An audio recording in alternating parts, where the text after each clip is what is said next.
«Папа, ты все портишь!» — кричит мне в лицо мой единственный сын, мой Никита. Рядом самодовольно ухмыляется его тесть, а за спиной сына я вижу заплаканные глаза моей Люды. В руках у них документы, которые одним росчерком пера могут отнять у нас с женой все, что мы строили 42 года.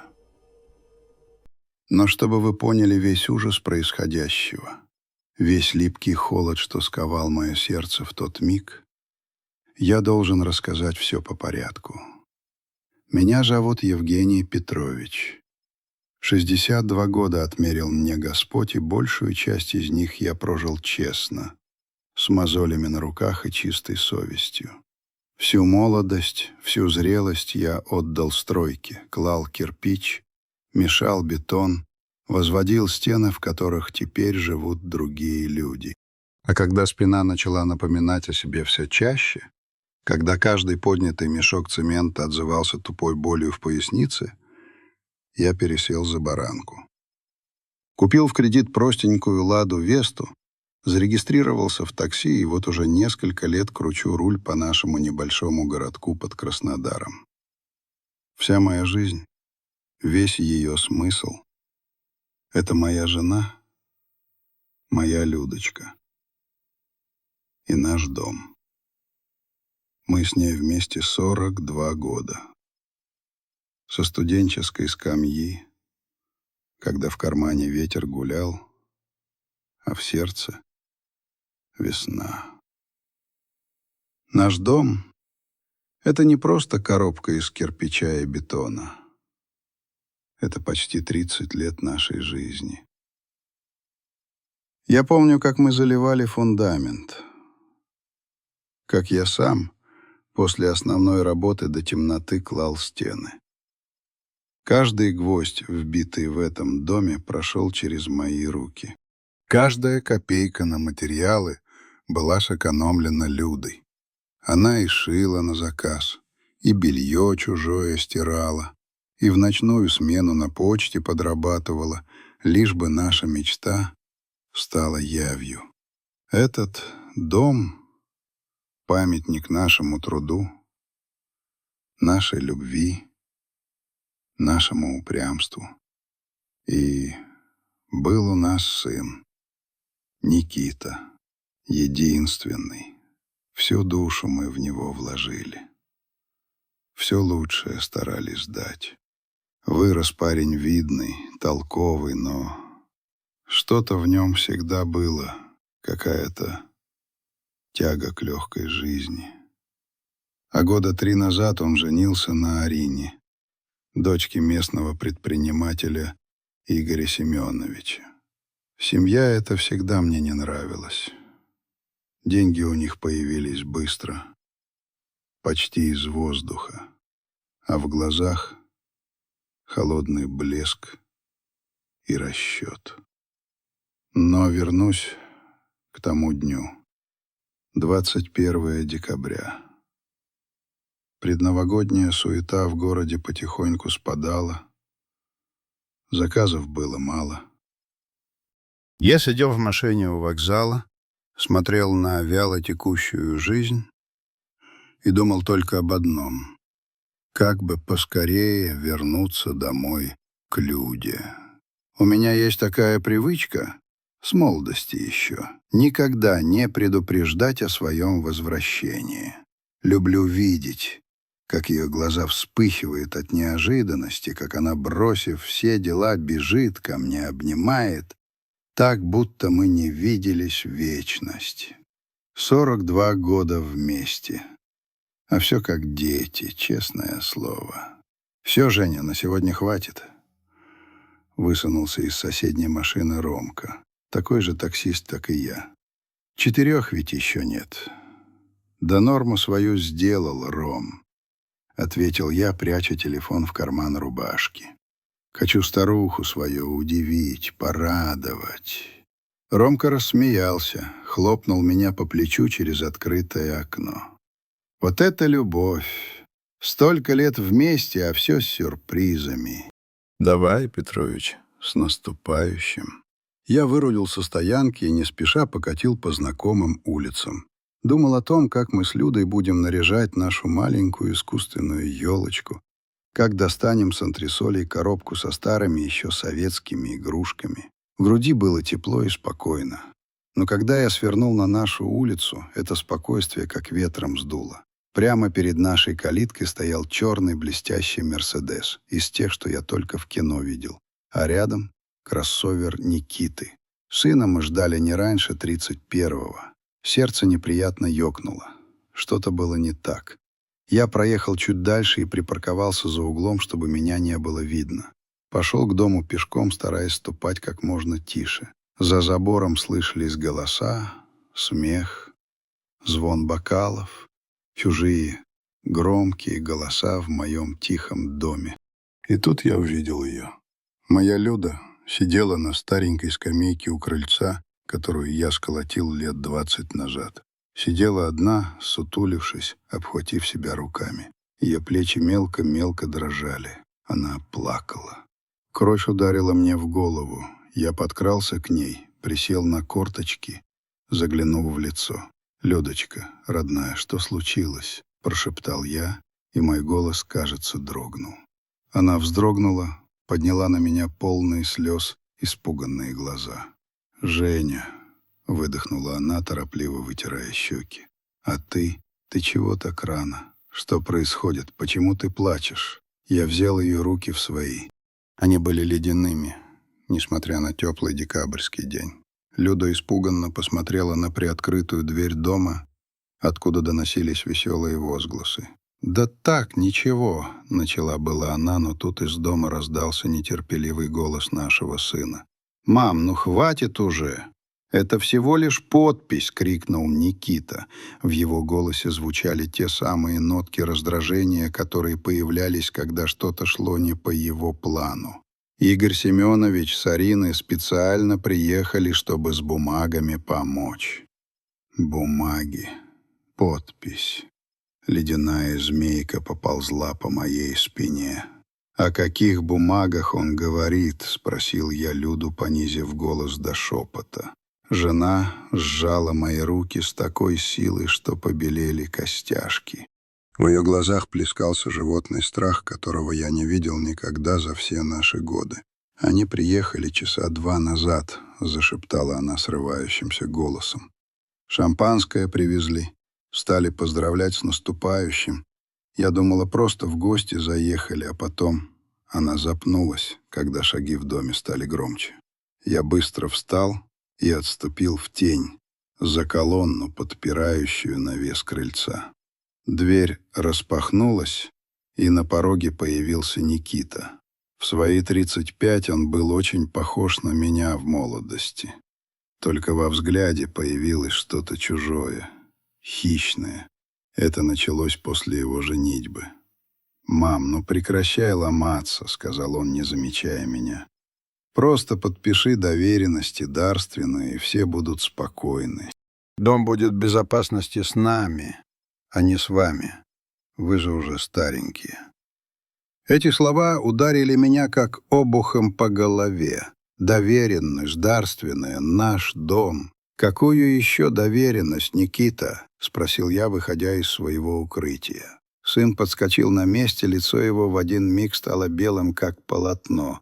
«Папа, я не знал, что ты уже вернулся», — пробормотал он, нервно косясь вглубь дома. «Ты давно здесь?»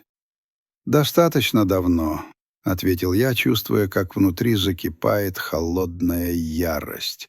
«Так что за бумаги ты подсовываешь матери?» Не успел он и рта раскрыть, как за его спиной выросла Арина, его жена. На губах приторная улыбка, а в глазах ни капли тепла. «Евгений Петрович, какой приятный сюрприз!» — пропела она. «А мы как раз о вас говорили». Следом показались и ее родители. Игорь Семенович — плотный, холеный мужчина с дорогими часами на запястье, и его жена — увешанная золотом, как новогодняя елка. «Евгений Петрович, рад встрече!» — прогудел Игорь Семенович, протягивая мне свою пухлую ладонь. Я проигнорировал его руку и в упор посмотрел на сына. «Никита, я задал тебе вопрос». Сын бросил быстрый затравленный взгляд на тестя.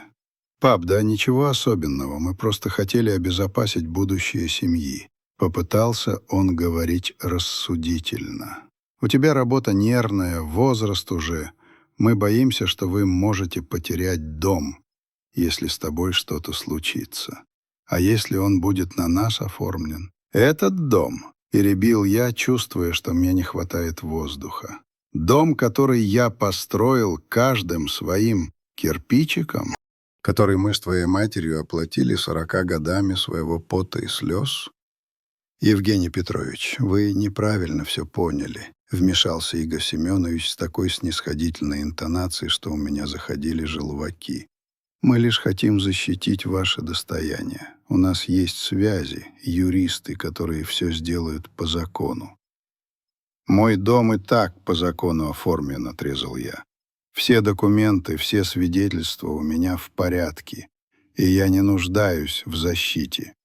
«Папа, ты упрямишься, как старый», — начал Никита, и я заметил нездоровый блеск в его глазах. Он был пьян. «Ты уже не в том возрасте, чтобы целыми днями баранку крутить. А что будет, когда ты не сможешь работать? На что вы жить будете?» Я почувствовал, как рука Люды на моем локте легонько сжалась. Просила меня не срываться. Я глубоко вздохнул. «Мы с твоей матерью все продумали», — ответил я, стараясь говорить как можно спокойнее. «У нас есть накопление. У меня скоро пенсия. Дом выплачен. Нам не нужна ничья помощь. Евгений Петрович», — вставила свое слово теща сына, растянув губы в материнской улыбке. «Мы же только добра желаем. Вот представьте, перепишите дом на Никиту с Ариночкой. Вы так и будете здесь жить, ни о чем не беспокоясь, а они возьмут на себя все заботы, налоги, ремонт.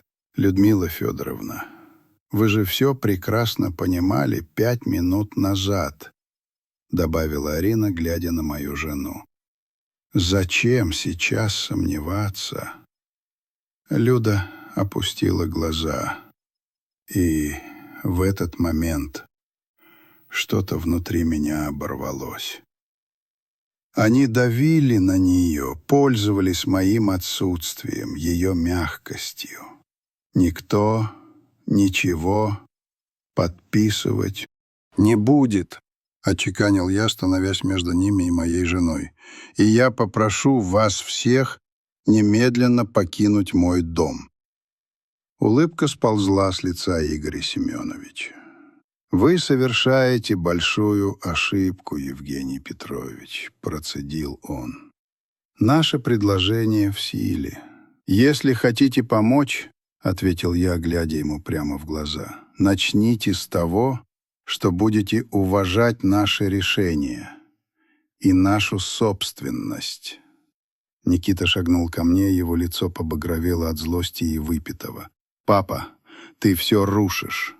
Игорь Семенович может нам так помочь. Если дом будет на нас, мы сможем взять под него кредит, расшириться». Так вот оно что. Кредит. Им нужен был наш дом, наше единственное достояние, как залог для их мутных дел. «Никита», — сказал я тихо, но так, что он замер, — «посмотри на меня.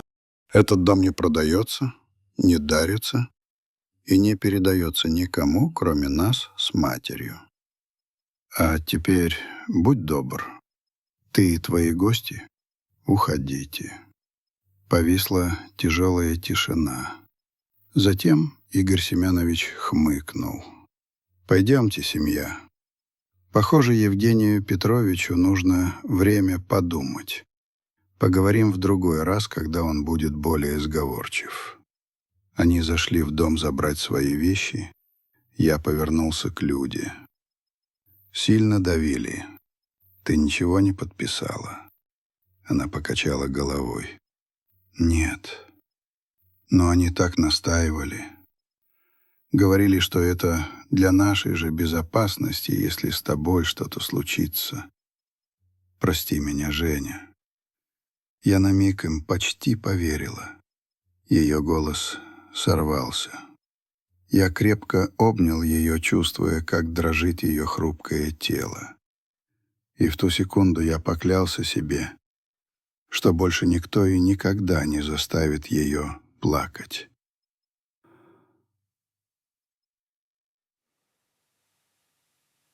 Даже наш собственный сын. Через пару минут вся компания вышла из дома. Игорь Семенович снова протянул мне руку. Я снова ее не пожал. «Спасибо за заботу», — сухо ответил я. «Мы сами справимся». Когда они ушли, Никита задержался у калитки. «Пап, мам, извините, если что не так. Я же о будущем думаю», — сказал он, но в голосе не было и грамма раскаяния. «Никита», — сказал я, чувствуя смертельную усталость. «Наше с матерью будущее решаем мы, и я надеюсь, ты больше никогда не повторишь такой попытки». Он кивнул, но я видел по его глазам, это был не конец. Это была лишь первая битва в войне, которую я не начинал, но которую был готов вести до последнего. Мы с Людой вошли в дом. На кухонном столе стояли недопитые бокалы и лежали какие-то бумаги. Я взял их. Мое сердце пропустило удар. Это были бланки генеральной доверенности и договора дарения, уже с шапкой нотариальной конторы. «Они все спланировали», — прошептал я, показывая бумаги жене. Она в ужасе прижалась ко мне. «Женя, мне страшно», — прошептала она. «Они говорили с нами так, будто мы уже немощные старики, не способные за себя постоять». Я обнял ее, поцеловал в седые волосы, но мой мозг уже лихорадочно работал. Мне нужно было действовать быстро, решительно. Мне нужен был план. «Не бойся, моя хорошая», — сказал я с уверенностью, которой и в помине не чувствовал. «Я никому не позволю отнять у нас то, что принадлежит нам. Я тебе обещаю». Оглядывая нашу маленькую, уютную гостиную, каждый уголок которой хранил тепло наших воспоминаний, я вдруг понял. На кону стояло нечто большее, чем просто стены и крыша. На кону стояло наше достоинство, наше право быть хозяевами в собственной жизни. И я не собирался проигрывать. Та ночь была, пожалуй, самой длинной в моей жизни. Люда, измученная, выпила корвалолу и уснула тревожным, прерывистым сном.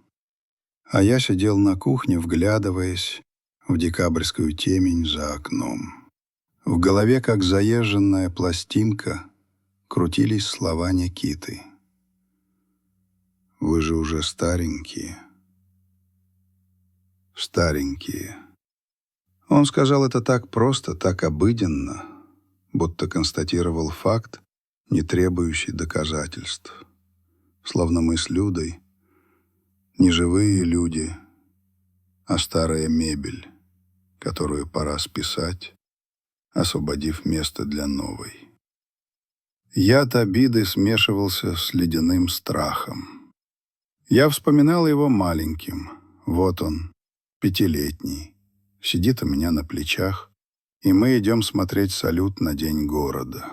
Его тоненькие ручонки обнимают мою шею, и он кричит от восторга при каждом новом залпе. Вот он, первоклассник, с огромным букетом гладиолусов, испуганно жмется к Люде на школьной линейке. Вот мы с ним вместе мастерим скворечник, и он, неловко держа молоток, попадает себе по пальцу и ревет от боли, а я дую на его ссадину и говорю, что все заживет, что все будет хорошо. Где тот мальчик? В какой момент он превратился в этого холодного, расчетливого чужого мужчину с глазами хищника? В какой-то момент обида уступила место холодной, звенящей ярости. Это не была спонтанная идея, родившаяся за бокалом шампанского. Бланки с шапкой нотариуса. Это была спланированная атака, подготовленная заранее. Они просто ждали удобного момента. И этот момент настал. Они решили, что мы с Людой — легкая добыча. Двое стариков, которых можно взять голыми руками. Что ж, они сильно ошиблись. Я не был воином. Всю жизнь я строил, а не разрушал. Но когда враг стоит на пороге твоего дома и целится в твою семью, выбора не остается. Нужно драться. Еще до рассвета, когда небо только начало окрашиваться в бледные, серые тона, я принял решение. Налил себе кружку крепкого горького кофе. Руки слегка дрожали. Я нашел в старой записной книжке номер. «Алло?» — раздался в трубке сонный хриплый голос. «Марк, это я, Женя. Разбудил?» На том конце провода помолчали, потом голос стал бодрее. «Петрович, ты ли это? Сколько лет, сколько зим. Что стряслось в такую рань? У тебя и 5 нет». Марк Сергеевич был моим старым товарищем. Не то чтобы другом. Жизнь развела нас по разным дорогам. Он пошел в милицию, дослужился до майора, стал большим человеком в городе. А я так и остался простым работягой. Но было в нашем прошлом что-то, что позволяло мне набрать его номер в 4:30 утра. «Марк, мне помощь твоя нужна. Совет». Я вкратце, без лишних эмоций, обрисовал ему вчерашнюю сцену. Он слушал молча, не перебивая. Когда я закончил, он тяжело вдохнул. «Семья Игоря Семеновича», — протянул он. «Знакомые персонажи. Мутный тип этот твой сват. Формально к нему не подкопаешься, но слухи ходят разные. И что сын твой, Никита, в его сети попал. Я тоже слышал. Прости, Женя, что так прямо говорю. Говори как есть, Марк, мне сейчас не до обид. Что мне делать? Первым делом к юристу. Немедленно. И не к первому встречному из конторы «Рога и копыта», а к толковому, злому, который на таких делах собаку съел. Есть у меня на примете одна. Ксения Игоревна Волкова. Молодая, но хваткая, как бультерьер. Специализируется как раз по имущественным спорам и мошенничеству с недвижимостью. Я тебе сейчас ее номер скину. Позвони ей прямо с утра, скажи, что от меня. Она примет. И Женя, ничего не подписывай. И жене своей скажи. Даже если будут угрожать, сразу звони мне». Когда я повесил трубку, на кухню вошла Люда. Бледная, с темными кругами под глазами. «Куда ты собрался так рано?» — тихо спросила она, наливая себе воды. Я подошел, взял ее руку. «Собираюсь сделать так, чтобы никто и никогда не смог отнять у нас наш дом», — ответил я. «Доверься мне, родная». Она долго смотрела мне в глаза. 42 года мы смотрели друг на друга, и я знал, что она видит сейчас в моих глазах то, чего я сам старался не замечать. Холодную, несгибаемую решимость идти до конца. «Будь осторожен, Женя», — прошептала она. «Я знаю этот твой взгляд». Я усмехнулся краешком губ. «Я всегда осторожен, но на этот раз я не собираюсь сидеть сложа руки». В 9 утра я уже стоял у двери небольшой конторы в центре города. Волкова и партнеры. Юридические услуги. Ксения Игоревна оказалась женщиной лет 35 с короткой стрижкой в строгом деловом костюме. Но за тонкими стеклами очков у нее были глаза опытного следователя. Цепкие, внимательные, проникающие в самую суть. «Евгений Петрович, присаживайтесь», — сказала она, указав на кресло перед своим столом. «Марк Сергеевич звонил». «Рассказывайте». Я рассказал ей все, подробно, с самого начала. Она слушала, не перебивая, лишь изредка делая пометки в своем блокноте. Когда я закончил, она сняла очки и устало потерла переносицу. «Ваша история, Евгений Петрович, к сожалению, не уникальна», — сказала она. «Дети или другие родственники, которые пытаются завладеть имуществом пожилых родителей, пользуясь их доверием или оказывая давление — классическая схема. Давайте по пунктам. Первое и самое главное. Вы уверены, что ваша супруга раньше ничего не подписывала? Никаких бумаг для налоговой, согласий на обработку данных. Иногда такие документы подсовывают под видом чего-то безобидного. Холодок снова пробежал у меня по спине. Люда была доверчива, как ребенок. «Я не могу быть уверен на 100%, честно признался я. «Понятно. Тогда действуем так. Прямо сейчас я делаю срочные запросы по всем нотариальным конторам города и в Росреестр на предмет наличия любых доверенностей или сделок с вашим имуществом за последний год. Это займет некоторое время, а пока мы с вами подготовим контрмеры. У вас есть завещание?» «Да, составляли лет 10 назад», — кивнул я. «Все оставляли Никите, он же у нас один. Это нужно менять, немедленно», — отрезала Ксения Игоревна. «И не просто менять. Мы составим новое завещание с особыми условиями. Включим пункт, что любая попытка принуждения, обмана или оказания давления с целью завладеть имуществом при вашей жизни автоматически лишает наследника всех прав. Это называется недостойный наследник». Пока она диктовала что-то своей помощнице по телефону, ее стационарный аппарат зазвонил. Ксения Игоревна взяла трубку, и я увидел, как ее лицо стало жестким. «Да, поняла. Проверяйте дальше». Коротко бросила она и положила трубку. Она посмотрела на меня тяжелым взглядом. «Евгений Петрович, у нас проблема. По данным нотариуса Лазарева, 6 месяцев назад ваша супруга Людмила Федоровна подписала генеральную доверенность на имя вашего сына Никиты Евгеньевича с правом продажи и переоформления всего принадлежащего ей имущества. Земля ушла у меня из-под ног. «Не может быть», — прохрипел я. «Люда бы мне сказала. Она бы никогда». «Нотариус утверждает, что подпись подлинная». Она сделала паузу. «Евгений Петрович, ответьте честно. Ваша жена всегда сама подписывает документы? Или иногда вы делаете это за нее? В банке, на почте?» Вопрос застал меня врасплох. «Бывало», — признался я, чувствуя, как краснеют уши. Когда она плохо себя чувствовала или была занята. У нас почерки похожи. Ксения Игоревна кивнула, будто подтверждая свои догадки. «Значит, возможны 2 варианта. Либо вашу подпись, которой вы подписывались за жену, подделали, либо ей подсунули эту доверенность в стопке других бумаг, и она подписала не глядя. В любом случае, эту доверенность мы сейчас же отзовем и подадим заявление в полицию о возможном мошенничестве». Следующие несколько часов превратились в какой-то безумный марафон. Мы мотались по городу от одного нотариуса к другому. Сначала мы с Ксенией Игоревной официально отозвали ту проклятую доверенность.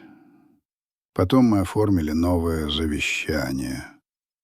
А затем Ксения Игоревна предложила ход, который показался мне гениальным в своей простоте. «Трасты и прочие сложные схемы — это долго и дорого», — сказала она. «Есть способ проще и надежнее. Вы сейчас же оформляете договор дарения дома на вашу супругу, а в договоре мы прописываем отдельным пунктом ваше право пожизненного проживания в этом доме. Снять такое обременение практически невозможно, и пока вы оба живы, никто, включая вашего сына, не сможет с этим домом ничего сделать. Он будет юридически грязным для любой сделки. К полудню мы закончили. У меня на руках была толстая папка с копиями всех документов, заверенных синими печатями. Я чувствовал себя так, будто отбил первый штурм. Перед тем, как я ушел, Ксения Игоревна дала мне последний совет. Евгений Петрович, они вернутся и будут давить. Вам нужны доказательства. Включите диктофон на телефоне и просто положите его в нагрудный карман. По нашему закону, если один из участников разговора согласен на запись, а этим участником будете вы, такая запись является законным доказательством в суде. Она показала, как незаметно включить запись. «Храните эти документы как зеницу ока», — сказала она на прощание, протягивая мне папку. «И при любом контакте с ними звоните. В любое время». Я вышел из ее конторы, чувствуя себя одновременно сильнее и опустошеннее. Я выстроил юридическую стену вокруг своего дома. Но какой ценой? Ценой окончательного разрыва с единственным сыном. Я ехал домой, и на душе было горько. В этот момент зазвонил телефон. На экране высветилась Людочка. «Женя», ее голос в трубке был напряженным. «Только что звонил Никита.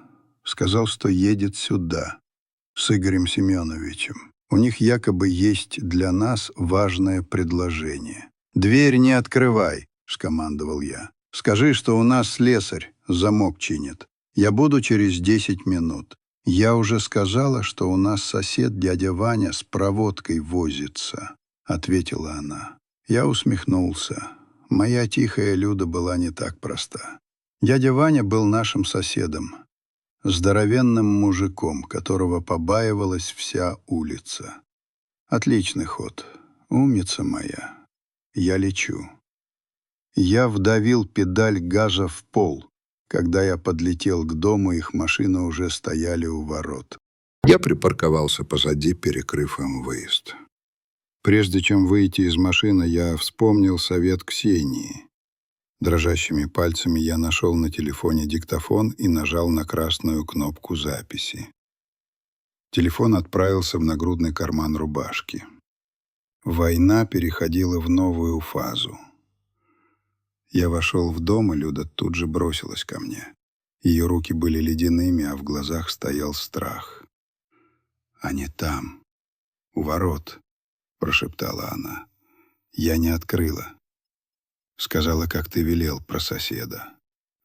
Все правильно сделала. Я обнял ее за плечи, стараясь передать ей хоть толику своей обретенной уверенности. А теперь мы их примем. Я подошел к двери и распахнул ее. Никита и Игорь Семенович стояли на крыльце. Увидев меня, сын заметно сник, а вот его тесть, наоборот, расправил плечи и изобразил на лице радушную улыбку. «Евгений Петрович, а мы уж думали, вас дома нет», — пробасил он. «Людмила Федоровна сказала, у вас тут сосед». «Сосед уже ушел», — прервал я его. «Проходите, раз пришли». Они вошли в дом. Игорь Семенович окинул нашу скромную обстановку хозяйским взглядом, будто уже прикидывал, где будет ставить новую мебель. Никита же избегал смотреть мне в глаза, его взгляд бегал по сторонам. «Папа, хорошо, что ты приехал», — начал он, явно повторяя заученную речь. «Мы тут как раз объясняли маме, что вчера, наверное, погорячились. Неправильно все преподнесли. В самом деле...» Я сел за стол и жестом пригласил их сделать то же самое. Люда встала за моей спиной, положив руки мне на плечи. Я чувствовал, как мелко дрожат ее пальцы. «Конечно, конечно», — подхватил Игорь Семенович, усаживаясь и раскладывая на столе новую стопку бумаг. «Мы не хотим ничего у вас отнимать, Боже упаси. Мы хотим вас защитить». «Защитить?» — переспросил я, чувствуя, как где-то глубоко внутри начинает закипать злость. От кого на этот раз? От марсиан? Игорь Семенович натянуто усмехнулся. Вы шутник, Евгений Петрович. Нет. Защитить от мошенников. Сейчас столько развелось аферистов, которые охотятся за недвижимостью пожилых людей. Обманом, подделкой документов. Они могут отобрать у вас все, и вы даже не заметите. Эта наглая ложь была настолько циничной, что у меня на миг перехватило дыхание. Он описывал в точности то, что они сами пытались сделать. Я молчал, давая ему выговориться, помня о диктофоне в кармане. «И как же вы собираетесь нас защитить?» — спросил я, стараясь, чтобы мой голос звучал как можно более нейтрально. «Очень просто». Игорь Семенович пододвинул ко мне бумаги. «Мы предлагаем вам заключить договор аренды. Понимаете? Дом переходит в собственность Никиты, но вы с Людмилой Федоровной сохраняете право пожизненного проживания. Более того, Никита будет обязан выплачивать вам ежемесячное содержание, помогать по хозяйству. Все по закону, все через нотариуса. Таким образом, юридически дом будет принадлежать ему, и никакой мошенник уже не сможет на него покуситься, а вы будете жить здесь спокойно до конца своих дней. Я взял бумаги. Это был искусно составленный договор, замаскированный под заботу. Вот только сумма ежемесячного содержания была указана смехотворная — 5000 рублей. И было множество пунктов, написанных мелким шрифтом, о том, что в случае необходимости капитального ремонта или изменения рыночной ситуации новый собственник имеет право пересмотреть условия. По сути, это была та же дарственная, только в красивой обертке. «А сын мой с этим согласен?» — спросил я, поднимая глаза на Никиту. «Конечно, папа!» — с излишним энтузиазмом воскликнул он. «Это же для вашего блага. К тому же Игорь Семенович обещал мне хорошую должность в своей фирме, если мы уладим все семейные дела. Будет стабильный доход, я смогу вам помогать по-настоящему. Вот она, морковка. Должность, стабильный доход. Все, чего мой сын никогда не мог достичь своим трудом». Ему предлагали продать родителей за теплое место под крылом у тестя. «Никита, сынок», — сказал я, глядя ему прямо в глаза, — «а сколько ты уже не работаешь?» Его лицо омрачилось. «Пап, я не бездельничаю, я в поиске. Помогаю Игорю Семеновичу с его проектами». «Какими проектами?» — надавил я. «Инвестиционными», — вмешался тесть, не давая Никите ответить. «В сфере недвижимости. В нашем районе сейчас огромный потенциал. Земля дорожает, скоро сюда придут крупные застройщики». И тут последний кусочек пазла встал на место. Им нужен был не просто залог, им нужен был наш участок земли. Чтобы потом, когда нас с Людой не станет, а может и раньше, выселив нас по какой-нибудь надуманной причине, продать его застройщикам за бешеные деньги. «Я все понимаю», — сказал я медленно, и увидел, как в глазах Игоря Семеновича и Никиты мелькнул победный блеск. Они решили, что сломали меня. «Вот и славно», — обрадовался Никита. «Я же говорил, папа у нас человек разумный». «Разумеется», — продолжил я ровным голосом, — «защищать свое имущество — это очень разумно. Собственно, я как раз этим сегодня и занимался». Я встал, подошел к комоду и взял оттуда пухлую папку, которую мне дала Ксения Игоревна. Вернувшись к столу, я небрежно бросил ее перед ними. Я тоже решил защитить нашу семью и наш дом. Я начал выкладывать документы один за другим, комментируя каждый. Вот, например, официальное уведомление об отзыве генеральной доверенности, которую моя жена якобы подписала полгода назад. Кстати, Вот копия заявления в полицию по факту возможного мошенничества и подделки подписи. Улыбка медленно сползала с лица Игоря Семеновича. Никита смотрел на бумаги, и его лицо становилось белее мела. А вот это, я положил сверху еще один документ, свежий договор дарения. Сегодня утром я подарил наш дом своей жене, а она, в свою очередь, обеспечила мне право пожизненного проживания здесь. Так что теперь, чтобы провернуть с этим домом хоть какую-то сделку, вам понадобится не только обмануть мою жену, но и как-то избавиться от меня. И, наконец, вишенка на торте. Вот наши с женой новые завещания, заверенные сегодня утром. В них есть интересный пункт о недостойных наследниках. Мой юрист Ксения Игоревна Волкова вам потом объяснит, что это значит. Никита смотрел на меня так, будто я ударил его. «Что ты наделал?» – прошептал он. «Я сделал то, что должен был сделать любой отец и муж на моем месте. Я защитил свой дом и свою семью от мошенников». Игорь Семенович резко встал, сгребая со стола свои бесполезные теперь бумажки. Его лицо из холеного и добродушного превратилось в злую багровую маску. «Вы плохо кончите, Петрович», — процедил он сквозь зубы. «Вы пожалеете об этом. У меня везде есть свои люди. Ваша юристка-выскочка еще узнает, с кем связалась. Все ваши угрозы записываются, Игорь Семенович», — спокойно сообщил я, вынимая из кармана телефон и показывая ему экран с работающим диктофоном. Ксения Игоревна посоветовала мне собирать доказательства, и вы мне в этом очень помогаете. Мы еще встретимся в суде». Игорь Семенович на мгновение замер, его глаза впились в телефон. Он побледнел, схватил Никиту за рукав и, не говоря больше ни слова, бросился к выходу. Никита шел за ним, как на аркане, но у самой двери обернулся. В его глазах была смесь ярости и обиды. «Я не думал, что ты способен на такое предательство», — бросил он мне. «Я твой сын. Именно потому, что ты мой сын. Мне так больно это делать», — ответил я, чувствуя, как к горлу подступает комок. «Но я не позволю тебе разрушить нашу жизнь.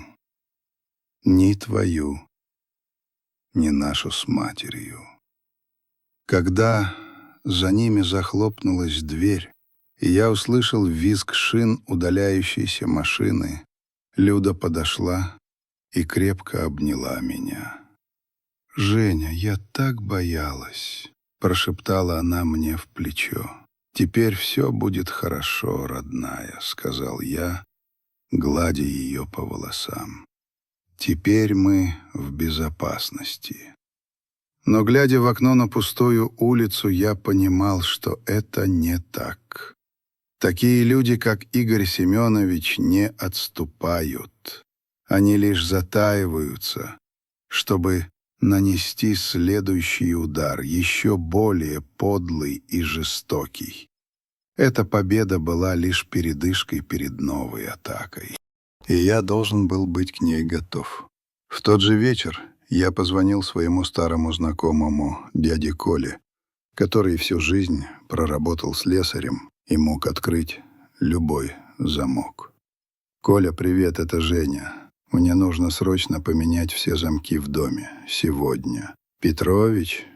Что так срочно?» — удивился он. «Проблемы с малым?» Слухи в нашем маленьком городке распространялись быстрее вируса. «Вроде того», — уклончиво ответил я. Через час дядя Коля уже возился с нашим замком. Пока он работал, я рассказал ему часть истории. Он крякнул, покачал головой. «Не ты первый, не ты последний», — сказал он, вставляя новую личинку. «У людей от денег крышу сносит, даже у родных детей». Закончив с замками, он достал из своей сумки 2 маленькие коробочки. «А вот это тебе бонус от меня», — сказал он, открывая одну. Внутри лежала крошечная камера размером с зажигалку. У меня сын такими торгует. Ставишь одну над входом, вторую на задний двор. Они к телефону подключаются. Если кто сунется на твою территорию, тебе сразу придет оповещение с видео. Я смотрел на эти маленькие устройства. Я, человек, который всю жизнь строил дома, теперь превращал свой собственный дом в крепость. С новыми замками, камерами наблюдения, окруженный папками с юридическими документами.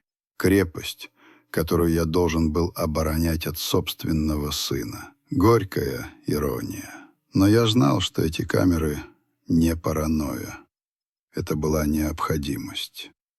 Война еще не была окончена. После установки замков и камер наступило несколько дней обманчивой, звенящей тишины. Дни тянулись долго, как резиновые. Каждый телефонный звонок заставлял вздрагивать. Каждый незнакомый автомобиль, притормозивший у нашего дома, вызывал приступ тревоги.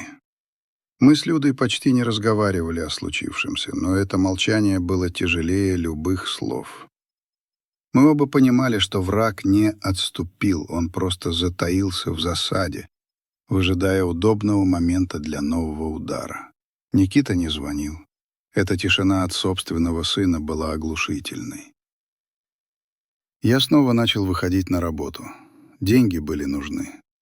Да и сидеть дома, вглядываясь в экран телефона с изображением с камер, было невыносимо. Но я старался не уезжать далеко. Крутился по нашему району, чтобы в любой момент мог сорваться и через 10 минут быть дома. Роковой день наступил через неделю. Это была среда, самый обычный день. Я как раз отвозил пассажирку в поликлинику, когда мой телефон завибрировал. Уведомление. Обнаружено движение у входа. У меня похолодело внутри, я быстро открыл приложение. На маленьком экране телефона я увидел, как к нашей калитке подходят трое. Никита, его жена Арина и незнакомый мне мужчина в очках и с портфелем, похожий на врача или чиновника. Я увидел, как Люда вышла на крыльцо. Она была растеряна. Никита что-то говорил ей, активно жестикулируя, улыбаясь. Поддельная, фальшивая улыбка. Люда помедлила, а потом открыла им калитку. Они зашли во двор. «Извините, мне нужно срочно ехать», — сказал я пассажирке, съезжая на обочину. «Возьмите, пожалуйста, деньги обратно. Мне правда очень нужно».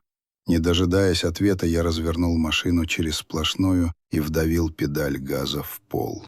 Одной рукой я держал руль, а другой судорожно набирал номер Ксении Игоревны. «Ксения Игоревна, это Евгений Петрович. Они у меня дома. Сын, его жена и какой-то мужчина. Я еду туда». «Спокойно, Евгений Петрович». Ее голос был как ледяной компресс. «Не делайте глупостей. Я сейчас же звоню Марку Сергеевичу. Езжайте, но не входите в дом один. Ждите нас у ворот. Поняли?» «Понял», — бросил я и набрал номер Марка. Я летел по улицам, нарушая все мыслимые правила, моля Бога только об одном, чтобы я успел. Я притормозил за углом, выскочил из машины и, пригибаясь, побежал к своему дому. Встал за соседским забором, откуда было видно наше крыльцо. Вторая камера, установленная дядей Колей, давала обзор двора. Я снова открыл приложение. Они сидели за столом на веранде. Тот самый мужчина в очках что-то внушительно говорил моей Люде. Она выглядела испуганной и растерянной. Арина налила ей стакан воды, и я увидел, как она незаметно бросила в него какую-то маленькую белую таблетку. Люда, ничего не заметив, выпила воду. Кровь застучала у меня в висках. Напоить родную мать какой-то дрянью — это было за гранью.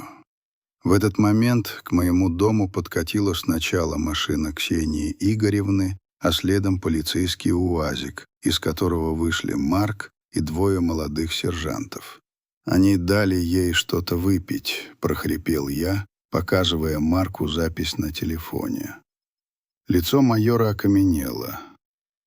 «Работаем», — коротко бросил он сержантом. «Ксения Игоревна, вы с нами». «Петрович, держи себя в руках». Мы вошли во двор в тот самый момент, когда мужчина в очках подсовывал люди какие-то бумаги и ручку. «Просто подпишите здесь, Людмила Федоровна, это простое согласие на обследование». «Что здесь происходит?» — громко спросил Марк, и вся троица подскочила на месте. Никита, увидев меня, Ксению и полицейских, побледнел так, что стал похож на покойника. Арина в ужасе вскочила, опрокинув стул. Мужчина в очках замер с ручкой в руке. «Это недоразумение», — пролепетал он. «Мы просто пришли проведать Людмилу Федоровну. Она в последнее время жалуется на память, заговаривается. Я психиатр. Мы проводим первичную оценку состояния». «Документы», — коротко потребовал Марк. Мужчина начал суетливо рыться в портфеле. «У вас есть ордер на принудительное освидетельствование?» — ледяным тоном спросила Ксения Игоревна. «Или вы действуете на основании заявления родственников о признании человека недееспособным?» «Ну, это пока неформально», — замялся психиатр. «А что вы дали выпить Людмиле Федоровне?» — спросил Марк, глядя ему прямо в глаза. «Витамины?» У Арины вырвался тихий писк. «А вам не кажется странным, — продолжила Ксения Игоревна, — пытаться признать недееспособным человека, у которого на руках есть заключение врачебной комиссии 2-недельной давности о полном психическом и физическом здоровье?» Она достала из своей папки документы. Я подстраховалась на этот счет. Психиатр, поняв, что дело пахнет не просто жареным, а уголовным сроком, сломался. «Я не хотел», — запричитал он. «Меня наняли. Сказали, что нужно просто сыграть роль врача. Я актер. Я в рекламе снимаюсь. Мне дали деньги и сказали, что говорить». «Заткнись, идиот», — взвизгнул Никита, но было уже поздно. «Всем оставаться на местах», — скомандовал Марк. «Вы все проедете в отделение для дачи показаний». И тут Никита, видя, как на его запястьях защелкиваются наручники, изменился. Вся его напускная уверенность слетела, как шелуха. Передо мной стоял не хищник, а загнанный в угол перепуганный заяц. «Папа!» — взмолился он, и в его голосе зазвенели слезы. «Папа, пожалуйста, ты должен понять». «Это все он, Игорь Семенович.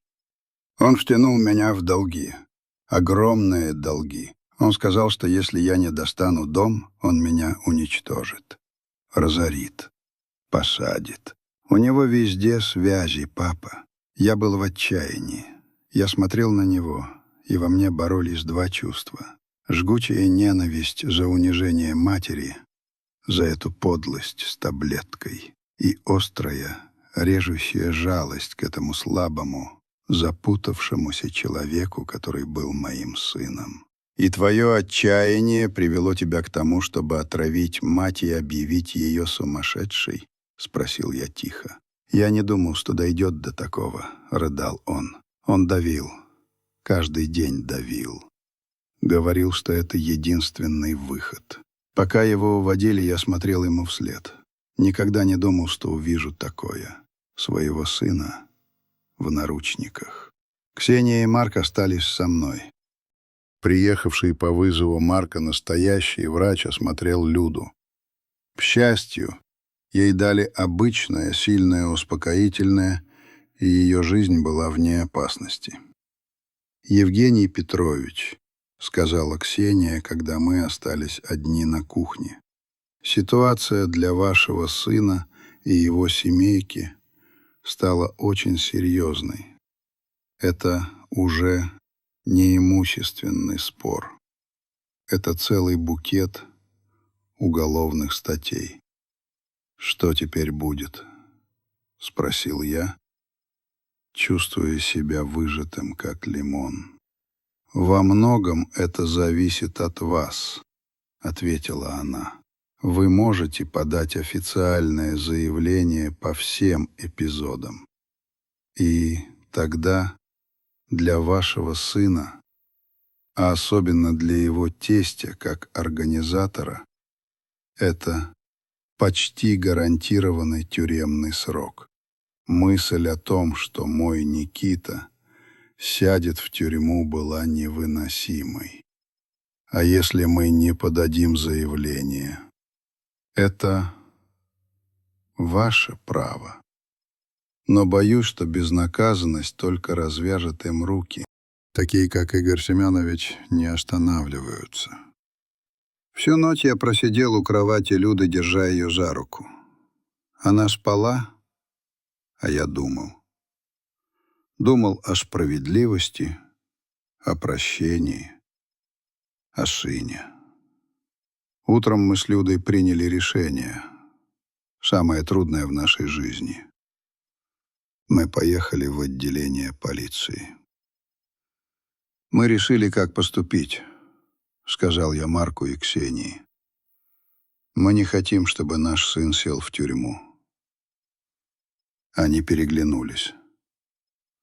«Но», — добавил я, — «мы не хотим, чтобы это осталось без последствий».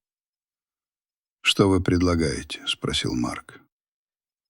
«Мы готовы заключить с ним сделку», — объяснил я.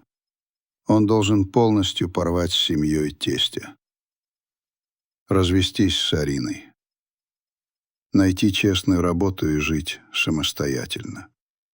И самое главное, он должен дать полные, исчерпывающие показания против Игоря Семеновича и его подельников.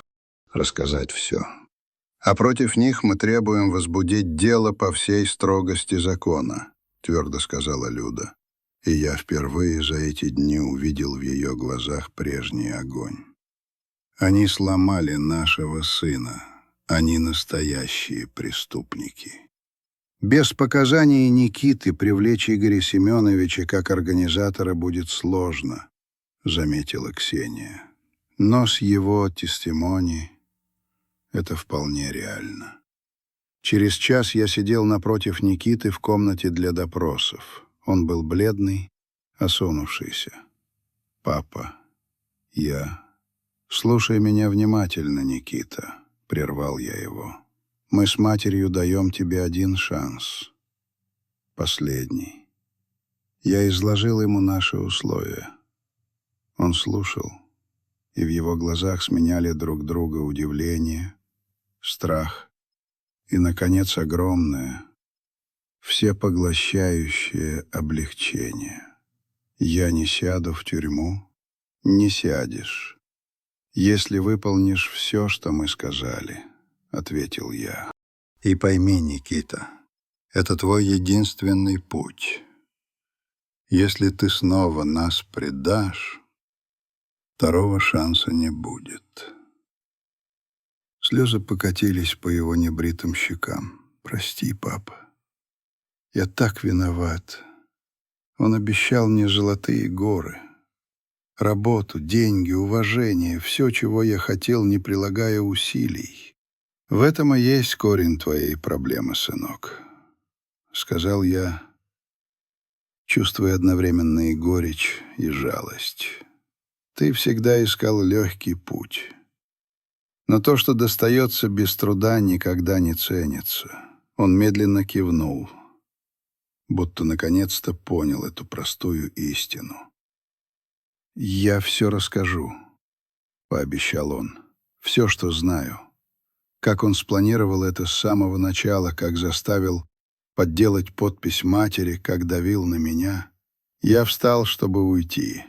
«Папа», — окликнул он меня, — «как думаешь, вы с мамой сможете когда-нибудь меня простить?» Я остановился в дверях, не оборачиваясь.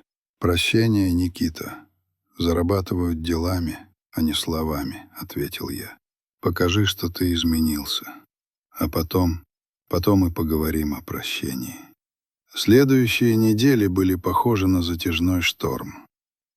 Показания Никиты вкупе с нашими доказательствами и записью угроз стали основой для серьезного уголовного дела против Игоря Семеновича и его сообщников. Никита, как и обещал, подал на развод. Он переехал в крошечную съемную комнату на другом конце города и с помощью моего товарища Ромки устроился работать грузчиком на склад. Тяжелая, неблагодарная работа. Но впервые за много лет это была честная работа. Он звонил редко, говорил коротко, спрашивал о здоровье матери. Прощения не просил. Он начал свой долгий путь искупления. А я, глядя на свой Дон, на свою Люду, которая снова начала улыбаться, понимал, что мы победили. Мы отстояли не просто стены. Мы отстояли свою жизнь. Прошло полгода. Зима, принесшая в наш дом столько холода и страха, уступила место теплой кубанской весне. Дни стали длиннее, солнце ярче, и, казалось, сама природа пыталась залечить раны, нанесенные нашим сердцам. Но шрамы остались. Суд над Игорем Семеновичем и его подельниками стал громким событием для нашего городка. Всплыли и другие эпизоды его предпринимательской деятельности, похожие на наш. Показания Никиты, подкрепленные моими диктофонными записями и документами от Ксении Игоревны, не оставили ему шансов. Его признали виновным в мошенничестве в особо крупном размере, совершенном организованной группой, и приговорили к 8 годам лишения свободы. Арина, его дочь, получила условный срок как соучастница. На суде она смотрела на Никиту с нескрываемой ненавистью, будто это он, а не ее отец, разрушил их сытую, благополучную жизнь. Никита развелся с ней сразу после суда. Он продолжал работать на складе. Я знал от Ромки, что работает он тяжело, без выходных, хватаясь за любую подработку. Он похудел, осунулся. На руках, когда-то не знавших ничего тяжелее компьютерной мышки, появились мозоли. Он снял крошечную комнатку в старом общежитии на окраине города. Каждое воскресенье после обеда он приходил к нам. Не в дом, нет. Он останавливался у калитки и ждал. Люда выносила ему контейнеры с едой на неделю. Борщ, котлеты, жареную картошку, все то, что он любил с детства. Они стояли у ворот и говорили о чем-то простом, бытовом, о погоде, о ценах на рынке. Я наблюдал за ними из окна кухни. Сердце разрывалось на части. Материнское сердце Люды давно его простило. Мое еще нет. Я не мог переступить через память о ее слезах, о той белой таблетке в стакане с водой. Но время — лучший лекарь. Однажды в одно из таких воскресений я увидел, как Никита, забрав еду, не ушел сразу. Он достал из кармана пачку сигарет, закурил и остался стоять у забора, глядя на наш дом. В его взгляде не было больше хищного блеска или заискивания. В нем была тихая, бесконечная тоска. Тоска по дому, в который для него был закрыт вход. Я смотрел на него, и моя ярость, моя обида, которую я так долго лелеял в себе, вдруг начали таять, как весенний снег. Передо мной стоял не враг, не предатель. Передо мной стоял мой сын, заблудившийся, слабый, совершивший страшную ошибку, но все еще мой сын. И я понял, что если я сейчас не сделаю шаг ему навстречу, эта пропасть между нами останется навсегда. Я вышел на крыльцо. Никита вздрогнул, увидев меня. Он потушил сигарету и уже собрался уходить. «Во дворе трава по пояс выросла», — сказал я громко, стараясь, чтобы голос не дрожал. «Косилка в сарае стоит. Сама себя не покосит». Он замер, потом медленно поднял на меня глаза. В них стояли слезы. Он ничего не сказал. Просто кивнул, открыл калитку и впервые за полгода шагнул на землю, на которой вырос. Я вернулся в дом. Люда подошла ко мне, обняла. «Спасибо, Женя», — прошептала она. «Рано еще благодарить», — ответил я. «Путь домой у него будет долгим». Через полчаса я услышал, как застрекотала газонокосилка. Я выглянул в окно. Никита методично, полосу за полосой, косил траву на нашем участке. Он работал, как работал когда-то я сам, тяжело, упрямо, сосредоточенно. И я подумал, что, может быть, Ксения Игоревна была не совсем права. Прощение не всегда зарабатывают. Иногда его нужно просто дать. Дать как шанс. Как последний шанс на то, чтобы найти дорогу домой.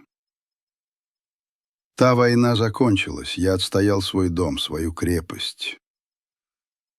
Но теперь я понимал, что настоящая крепость — это не стены и не замки. Настоящая крепость — это семья, которая, даже пройдя через предательство и боль, находит в себе силы простить. И начать все с чистого листа. Наша история только начиналась.